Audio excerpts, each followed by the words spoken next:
Hi friends, ಎಲ್ಲರಿಗೂ ನಮ್ಮ YouTube channel ಕಡೆಯಿಂದ ಸ್ವಾಗತ.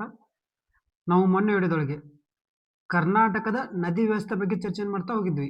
ಅದರಲ್ಲಿ ಯಾವ ನದಿ ವ್ಯವಸ್ಥೆ ಬಗ್ಗೆ ಚರ್ಚೆ ಮಾಡ್ತಾ ಹೋಗಿದ್ವಿ? ಕರ್ನಾಟಕದಲ್ಲಿ ಅತ್ಯಂತ ದೊಡ್ಡ ನದಿಯಾದ ಕೃಷ್ಣಾ ನದಿ ವ್ಯವಸ್ಥೆ ಬಗ್ಗೆ ಚರ್ಚೆ ಮಾಡ್ತಾ ಇದ್ವಿ ಸ್ನೇಹಿತರೆ.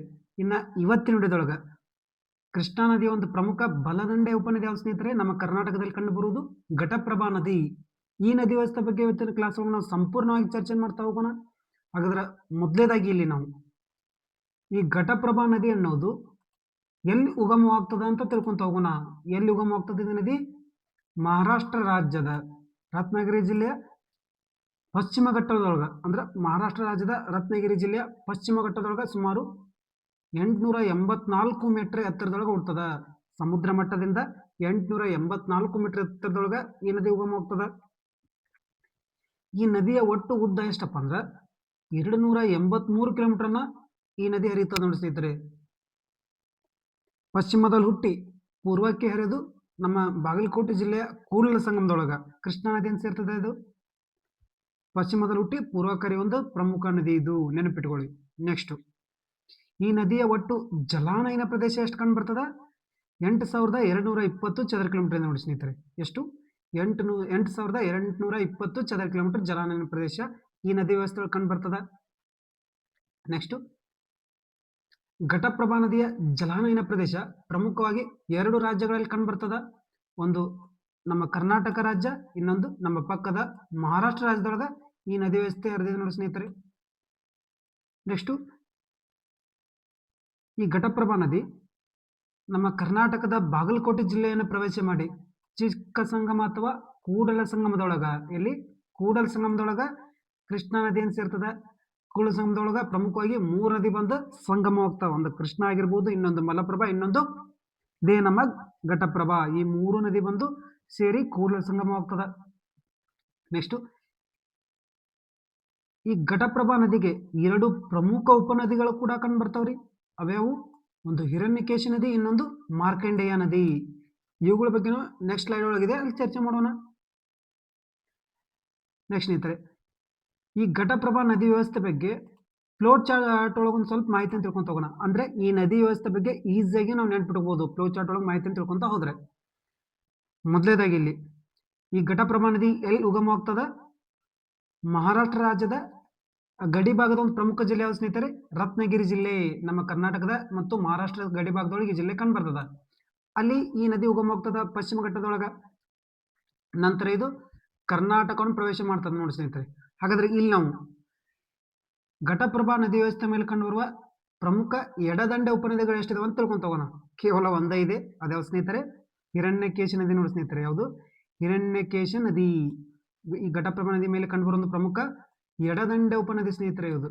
ಯಾವುದು? ಹಿರಣ್ಯಕೇಶ ನದಿ. ನೆಕ್ಸ್ಟ್, ಈ ಕೃಷ್ಣಾ ನದಿ ವ್ಯವಸ್ಥೆ ಈ ಘಟಪ್ರಭಾ ನದಿ ವ್ಯವಸ್ಥೆ ಮೇಲೆ ಕಂಡುಬರುವ ಪ್ರಮುಖ ಬಲದಂಡೆ ಉಪನದಿಗಳು ಯಾವ ಅಂತ ತಿಳ್ಕೊಂತ ಹೋಗೋಣ. ಒಂದು ತಾಮ್ರಪರ್ಣಿ ನದಿ ಸ್ನೇಹಿತರೆ. ಯಾವುದು? ತಾಮ್ರಪರ್ಣಿ. ಇನ್ನೊಂದು ಮಾರ್ಕಂಡೇಯ ನದಿ. ಯಾವುದು? ಮಾರ್ಕಂಡೇಯ ನದಿ. ಈ ಘಟಪ್ರಭಾ ನದಿ ವ್ಯವಸ್ಥೆ ಮೇಲೆ ಕಂಡುಬರುವ ಪ್ರಮುಖ ಬಲದಂಡೆ ಉಪನದಿಗಳು ನೋಡಿ ಸ್ನೇಹಿತರೆ ಇವು. ನೆಕ್ಸ್ಟ್, ಈ ನದಿ ವ್ಯವಸ್ಥೆ ಮೇಲೆ ಕಂಡುಬರುವ ಪ್ರಮುಖ ಆಣೆಕಟ್ಟೆಗಳು ಯಾವ ಅಂತ ತಿಳ್ಕೊಂತ ಹೋಗೋಣ. ಒಂದು ಪಾಟಕ್ವಾಡಿ ಆಣೆಕಟ್ಟು ಸ್ನೇಹಿತರೆ, ಮಹಾರಾಷ್ಟ್ರ ರಾಜ್ಯದೊಳಗೆ ಕಂಡು ಬರ್ತದ.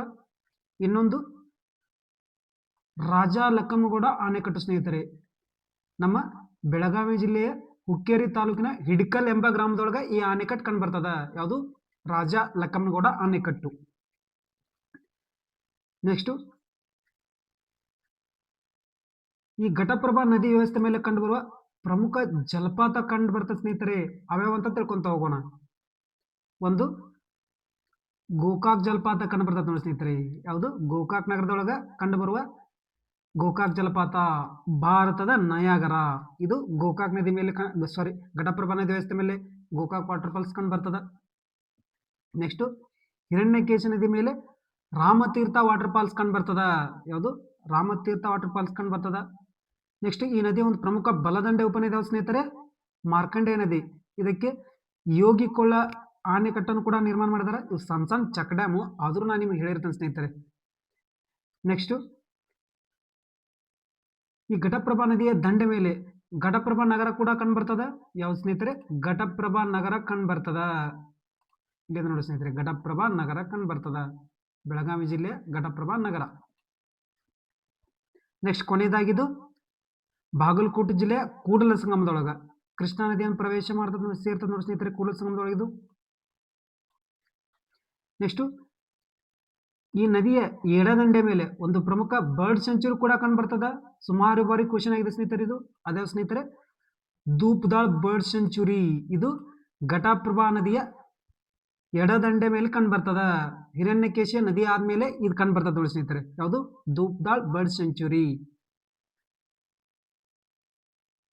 ನೆಕ್ಸ್ಟ್ ಈ ಘಟಪ್ರಭಾ ನದಿ ವ್ಯವಸ್ಥೆ ಮೇಲೆ ಕಂಡುಬರುವ ಪ್ರಮುಖ ಉಪನದಿಗಳ ಬಗ್ಗೆ ತಿಳ್ಕೊಂತ ಹೋಗೋಣ. ಒಂದು ಮಾರ್ಕಂಡೇಯ ನದಿ. ಯಾವುದು? ಮಾರ್ಕಂಡೇಯ ನದಿ. ಹಾಗಾದ್ರೆ ಈ ಮಾರ್ಕಂಡೇಯ ನದಿ ಎಲ್ಲಿ ಉಗಮ ಆಗ್ತದಪ್ಪ ಅಂದ್ರೆ ಬೆಳಗಾವಿ ಜಿಲ್ಲೆಯ ಖಾನಾಪುರ ತಾಲೂಕು ಅಂತ ಬರ್ತದ. ಅಲ್ಲಿನ ಒಂದು ಬೇಲೂರು ಗ್ರಾಮ ಅಂತ ಬರ್ತದ, ಅಲ್ಲೇ ಉಗಮ ಆಗ್ತದ. ಎಲ್ಲಿ? ಬೇಲೂರು ಗ್ರಾಮದೊಳಗ ಉಗಮ ಆಗ್ತದ.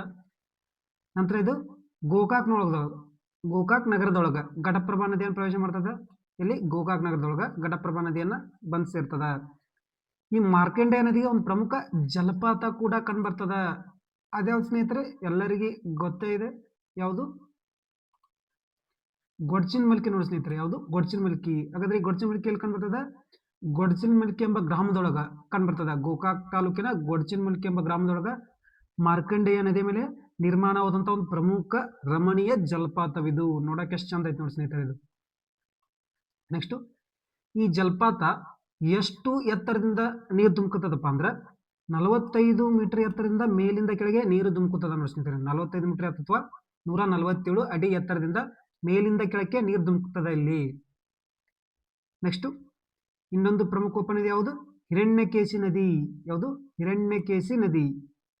ಹಾಗಾದ್ರೆ ಈ ಹಿರಣ್ಯಕೇಶಿ ನದಿ ಅನ್ನೋದು ಇದೆಲ್ಲಿ ಉಗಮವಾಗ್ತದಪ್ಪ ಅಂದ್ರೆ ಇದು ಮಹಾರಾಷ್ಟ್ರ ರಾಜ್ಯದ ಸಿಂಧುದುರ್ಗ ಜಿಲ್ಲೆ ಅಂತ ಬರ್ತದ. ಅಲ್ಲಿದು ಪಶ್ಚಿಮ ಘಟ್ಟದೊಳಗ ಉಗಮವಾಗ್ತದ. ಇದು ಒಂದು ಪ್ರಮುಖ ಘಟಪ್ರಭಾ ನದಿಯ ಉಪನದಿ ಆಗಿರ್ತದ. ಹಾಗಾದ್ರೆ ಇದು ಹಿಡಕಲ್ ಆಣೆಕಟ್ಟೆ ನಂತರ ಘಟಪ್ರಭಾ ನದಿಯನ್ನ ಸೇರ್ತದೆ ನೋಡಿ ಸ್ನೇಹಿತರೆ. ಹಿಡಕಲ್ ನದಿ ಬರ್ತದ. ಹಿಡಕಲ್ ಆಣೆಕಟ್ಟು ಬರ್ತದ. ಆಣೆಕಟ್ಟು ಆದ್ಮೇಲೆ ಹಿರಣ್ಯಕೇಶಿ ನದಿ ಘಟಪ್ರಭಾ ನದಿಯನ್ನು ಬಂದ್ ಸೇರ್ತದ. ಈ ಹಿರಣ್ಯಕೇಶಿ ನದಿಗೆ ಒಂದು ವಾಟರ್ ಫಾಲ್ಸ್ ಕೂಡ ಕಂಡು ಬರ್ತದೆ ನೋಡಿ ಸ್ನೇಹಿತರೆ. ಯಾವುದು? Ramatirtha water falls. ಇದು ಹಿರಣ್ಯಕೇಶಿ ನದಿಯಿಂದ ಉಗಮವಾದಂತ ಒಂದು ವಾಟರ್ ಫಾಲ್ಸ್ ಆಗಿರುತ್ತೆ. ನೆಕ್ಸ್ಟ್ ಈ ಘಟಪ್ರಭಾ ನದಿ ವ್ಯವಸ್ಥೆ ಮೇಲೆ ಕಂಡುಬರುವ ಒಂದು ಪ್ರಮುಖ ಆಣೆಕಟ್ಟು ಸ್ನೇಹಿತರೆ ರಾಜಾ ಲಖನ್ಗೌಡ ಆಣೆಕಟ್ಟು. ಬೆಳಗಾವಿ ಜಿಲ್ಲೆಯ ಹುಕ್ಕೇರಿ ತಾಲೂಕಿನ ಹಿಡಕಲ್ ಎಂಬ ಗ್ರಾಮದೊಳಗೆ ಕಂಡು ಬರ್ತದೆ. ಇದ್ರ ಬಗ್ಗೆ ನಾನು ಸ್ವಲ್ಪ ಚರ್ಚೆ ಮಾಡೋಣ ಸ್ನೇಹಿತರೆ. ನದಿ ವ್ಯವಸ್ಥೆ ಮತ್ತು ಆಣೆಕಟ್ಟು ಬಗ್ಗೆ ತಿಳ್ಕೊಬೇಕಾಗ್ತದ. ಹಾಗಾದ್ರೆ ಇದ್ರ ಸ್ಥಳ ಇಲ್ಲಿ ಹಿಡಕಲ್ ಎಂಬ ಗ್ರಾಮ. ಬೆಳಗಾವಿ ಜಿಲ್ಲೆ ಹಿಡಕಲ್ ಎಂಬ ಗ್ರಾಮದೊಳಗೆ ಈ ಆಣೆಕಟ್ಟು ಕಂಡು ಬರ್ತದೆ. ಈ ಆಣೆಕಟ್ಟೆ ಯಾವಾಗ ಸ್ಥಾಪನೆ ಆಗ್ತದಪ್ಪ ಅಂದ್ರೆ 1977 ಸ್ಥಾಪನೆ ಆಗ್ತದ. ಈ ಆಣೆಕಟ್ಟೆ ಎತ್ತರ ಎಷ್ಟಿದೆ? 204.98 ಅಡಿ ಎತ್ತರ ಇದೆ, ಅಥವಾ 62.48 ಮೀಟರ್ ಎತ್ತರ ಇದೆ. ಮತ್ತು ಉದ್ದ 10.18 ಕಿಲೋಮೀಟರ್ ಉದ್ದ ಇದೆ, ಅಥವಾ 6.33 ಮೈಲಿ ಆಣೆಕಟ್ಟೆ ಉದ್ದ ಇದೆ. ಈ ಆಣೆಕಟ್ಟೆ ಇನ್ನೊಂದು ಹೆಸರೇನು? ರಾಜಾ ಲಖನ್ಗೌಡ ಆಣೆಕಟ್ಟು ಅಂತ ಕೂಡ ಕರಿತಾರ, ಮತ್ತು ಹಿಡಕಲ್ ಆಣೆಕಟ್ಟು ಅಂತ ಕೂಡ ಕರಿತಾರ. ಈ ಆಣೆಕಟ್ಟೆಯ ಸ್ಟೋರೇಜ್ ಕೆಪಾಸಿಟಿ ಎಷ್ಟಿದೆ? 51.16 TMC. ನೋಡಿ ಎಷ್ಟು? 51.16 TMC ಒಂದು ಸ್ಟೋರೇಜ್ ಕೆಪಾಸಿಟಿಯನ್ನು ಒಳಗೊಂಡ ಆಣೆಕಟ್ಟು ಇದಾಗಿರ್ತದೆ. ನೆಕ್ಸ್ಟ್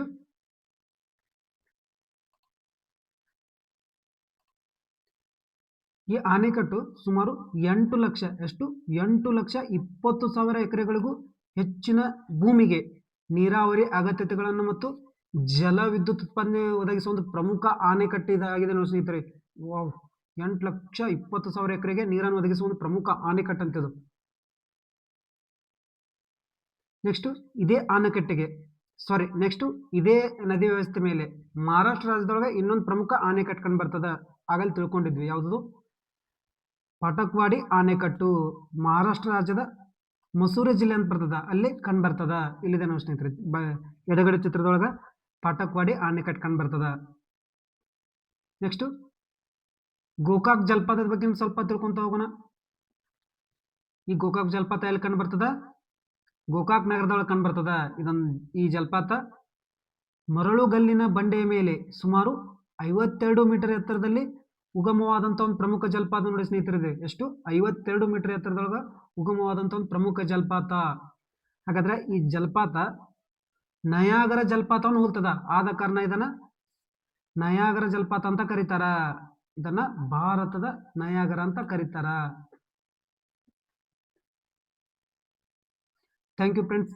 ಈ ಮಾಹಿತಿ ನಿಮಗೆ ಇಷ್ಟವಾಗಿದ್ರೆ ನಮ್ಮ ಚಾನಲ್ ಆದ ಅಡ್ಡ ವಾರಿಯರ್ಸ್ ಯೂಟ್ಯೂಬ್ ಚಾನಲ್ಗೆ ಲೈಕ್ ಮಾಡಿ, ಶೇರ್ ಮಾಡಿ, ಸಪೋರ್ಟ್ ಮಾಡಿ. ಕೆಳಗಡೆ ಕಮೆಂಟ್ ಬಾಕ್ಸ್ ಒಳಗೆ ನಿಮ್ಮ ಅನಿಸಿಕೆಯನ್ನು ತಿಳಿಸಿ. Once again thank you.